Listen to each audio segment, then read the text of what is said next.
Leave a like, drop a comment with your thoughts about the Browns thus far. What's been on your mind over the last couple weeks? Please leave it in the comments and let me know. If you haven't, subscribe to the channel if you are new here. We will have more Browns content and future football related videos. Go out, enjoy life today, man. Go be positive.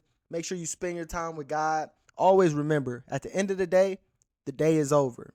And always remember, never forget, it's above me. Let's speed run real quick. I know y'all know all of this, but we got to recap to get to these current thoughts somehow. So, boom. The Browns played the Eagles, and a lot of the same things that I talked about before in my last video still presented itself. Lots of mistakes, not capitalizing on opportunities throughout the game, a lot of penalties, and just out of sync and lacking identity. Nick Harris got hurt this game. He was starting in place of Ethan Posek, so we were limited once again at that center position on the offensive line. Jerome Ford got hurt, limited us with the amount of running backs that we had. And we were without safeties Ronnie Hickman and Grant Delpit. Still, another winnable game for the Browns, and they just let it get away from them more than the Eagles did to go out there and take it from them. Offense looked weak once again through 4 quarters. Turning on the film, Deshaun Watson started to flow during the last quarter. It had a couple of things that I thought he could build off of. But aside from that, it was another very below average game from him once again. We traded Amari after the Eagles game, and I really wasn't mad about it. I think we got a lot out of him during his years here in Cleveland, but the ship has sailed. His production started to slow down this season. He dropped a lot of balls, and the energy around him just seemed like he didn't want to be here. It was time for us to let him go, open the door up for other guys to step up. More of the same was happening going into the Bengals week for us. Another winnable game. My favorite part of this game was the return of Nick Chubb. Nothing that the Browns could have done during this game could have made me mad truly because of that one thing. But then, boom.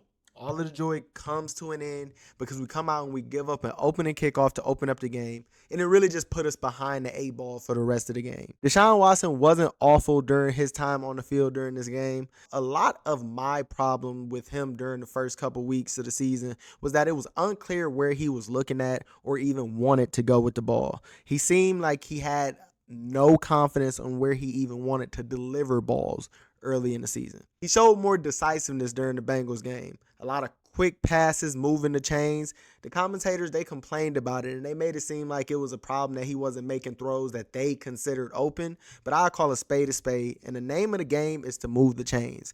5-yard catches, move the sticks. And for a team that lacked the ability to even make short completions, the steps in the right direction were being taken. But then, boom, the Deshaun Watson Achilles injury happens. That's the end of the game for him and pretty much the end of his season. And for anybody who cheered when he got hurt, if you knew better, you would do better. That's really all I'm going to say on that. The fans' reaction to the injury did not help the team whatsoever. It was just stupid. These cats are still human. And to see how the fans reacted to one of their teammates, which could have easily been them, it ain't no way of telling how that was on the mental of the team. They supposed to be able to feed off of the energy of the home crowd. And to see the home fans act like that is kind of a stab in the back, honestly. But anyway, I would have loved for us to just come out and let Jameis be the backup originally.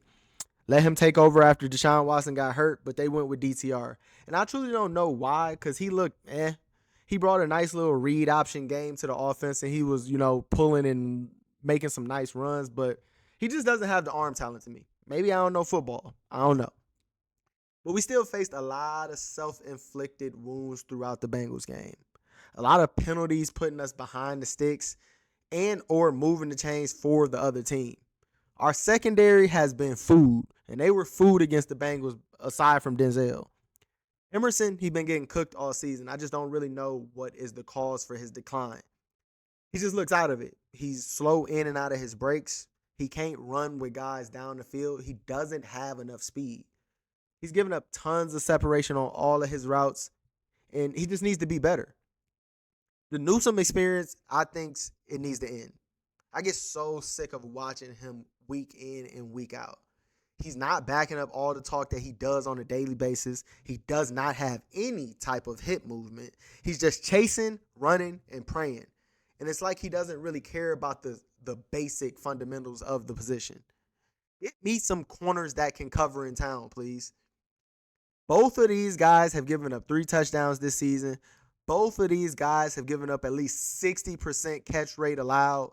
Both of these guys are averaging almost 3 yards of separation per target. We just need more depth at corner. I like Cam Mitchell so far. I think he has a nice bit of potential and he can continue to get better and keep learning. Diabate has been stepping up in a nice way for our defense, making some nice plays. And I think he's gaining more confidence week by week.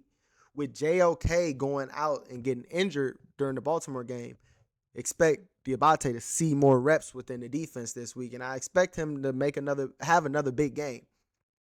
Cedric Tillman is another guy, stepped up, making some nice catches for us. He's showing he has benefited a lot from that Amari Cooper trade and showing that he needed some love in this offense. Is there anything that I'm missing from the Bengals week? Oh, Nick Chubb scored. Anything else I'm missing? Probably. Oh, well, let's move on. So, Browns versus Ravens, finally we made it. If you are still here, I appreciate your patience.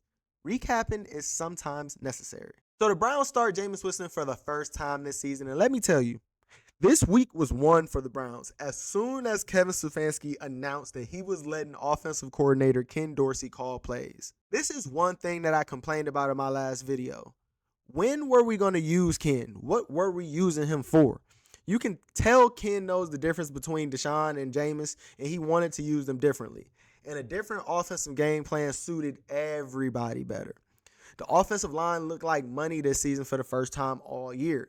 We got Teller back this week. Conklin was back in the lineup at right tackle. Posa was back at center. Batonio was at guard. And we actually had DeJuan Jones starting at left tackle this week.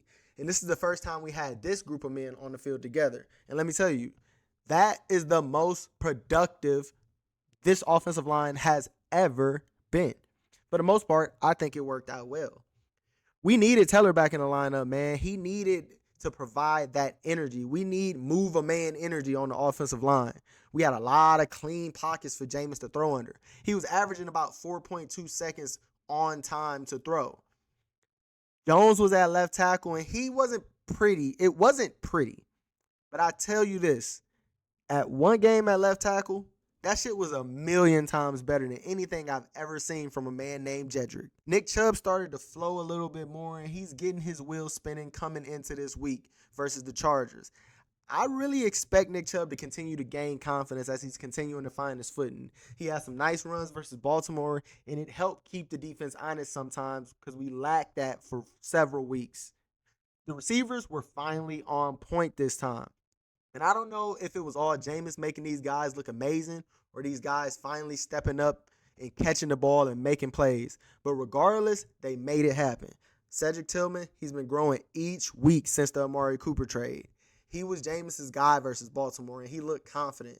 He looks like he's ready to take over and be a guy for this offense. Jerry Jeudy was upset after the Bengals game, but he snapped back nicely, kept his head down, and kept going back to work. Elijah Moore has been very quiet within this offense, but he finally showed up in a big way, making a lot of big catches for us down the field. And once again, it's great having the Chief back. He seemed like he's fully healthy and that ankle injury is in the past and he's back to being himself. But Jameis Winston, man, the story of the game for the Browns offense, he was money. And I'm happy he was money. Like I said in my last video, the problem for me is that we aren't capitalizing on simple things. We were killing ourselves more than anything. And this is what happened when the guys step up and everybody does their job as a collective. Things get rolling. When the line is blocking and protecting the quarterback and the receivers are getting open, making great catches, the quarterback is decisive in getting the ball to his guys within their catch radius, the running back is running hard, wearing on the defense, the coaches are calling the right plays, putting the guys in the right position for them to be successful on the field. This is the result. It doesn't all fall just on Jameis. Everybody was on point.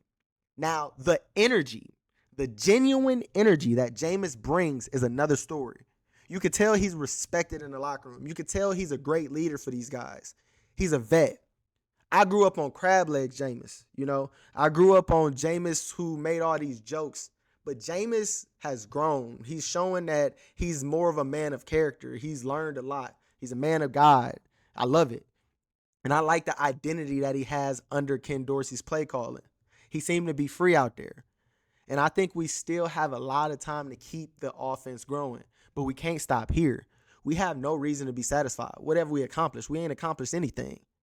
And with a lot of AFC play left, the offensive identity needs to continue to form. Defensively, we saw some great things. Tons of pressure from the defensive line. Miles has been on point with quick pressure and getting to the QB fast. Za'Darius was on a mission last Sunday, and they both combined for 18 quarterback pressure Sunday, 9 apiece.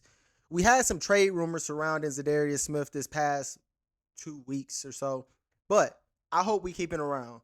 We did a substantial job on keeping Derrick Henry under wraps for the most part. And I know it's crazy saying we kept him under wraps for the most part, but under 80 yards is a good job if you ask me. We made it hard on the Ravens. Defense has to continue to get home on the quarterback and get off the field as much as possible. Guys are stepping up though. We had Thornhill back, we had Delpit back, and that helped us out a lot. Denzel gave up his first touchdown of the season, but besides that, he's been killing it in coverage for the most part. But once again, he was hit with another scary concussion, and that's his sixth one of his career. It's very unfortunate that a great player of his caliber is always struck with injuries. We do have some good signs, though, because I did hear that he practiced this week, so hopefully he's on the up and up. But the rest of our secondary is food. Newsome got cooked again. Another week that I legit just cannot stand watching that man on the field sometimes. He gave up a pass interference and then taunted a 8-yard tackle down the field on the next play. Like, I just don't know where his head is sometimes. Corners are going to be a big need for us during the offseason. It's no telling what the future holds for Denzel, but we need to get deeper in that room. I'm praying we get JOK back as soon as possible. I'm happy that he's okay after a scary injury, but the defense is going to have a lot of guys step up. We needed some type of spark this week versus the Ravens, and it was a make or break week for the season. But now we could turn things around and we have some new life. But they got to remain hungry. They got to be able to build off of all of the things that worked well for them. Rest in peace to the voice, Jim Donovan. Happy that they were able to dedicate that win to him. I'm sure it would have been a beautiful call last Sunday. The Browns have the Chargers this week, and we got to build off of this momentum and keep the energy high and capitalize once again versus another solid team. Here are my keys to victory. So first, the Browns have to control the line of scrimmage. We have to keep establishing the run. Nick Chubb and Pierre Strong, Foreman, they were all solid last week, but we need to keep it up. The offensive line, they have to keep controlling the line of scrimmage. Move guys. Keep the lanes open. Keep the pockets clean. Keeping Jameis upright was a big part of our victory versus the Ravens and a major part of the struggles of Deshaun Watson. Next, we have to create turnovers. We have to do this some way, somehow. The Chargers have been stingy in terms of giving up points this season, with a league low 13 points per game. Winning the turnover battle will help our favor.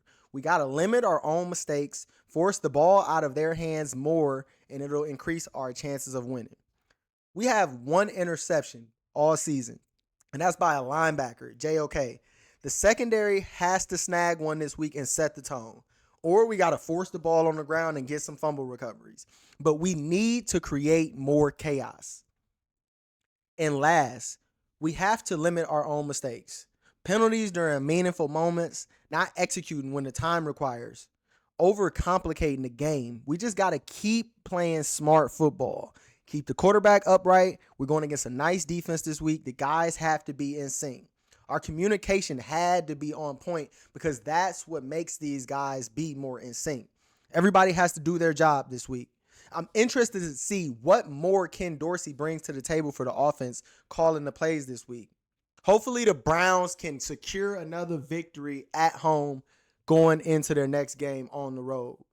If you made it this far, man, that's love. Leave a like, drop a comment with your thoughts about the Browns thus far. What's been on your mind over the last couple weeks? Please leave it in the comments and let me know. If you haven't, subscribe to the channel if you are new here.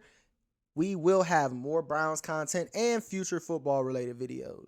Go out, enjoy life today, man. Go be positive. Make sure you spend your time with God. Always remember, at the end of the day is over. And always remember, never forget, it's above me.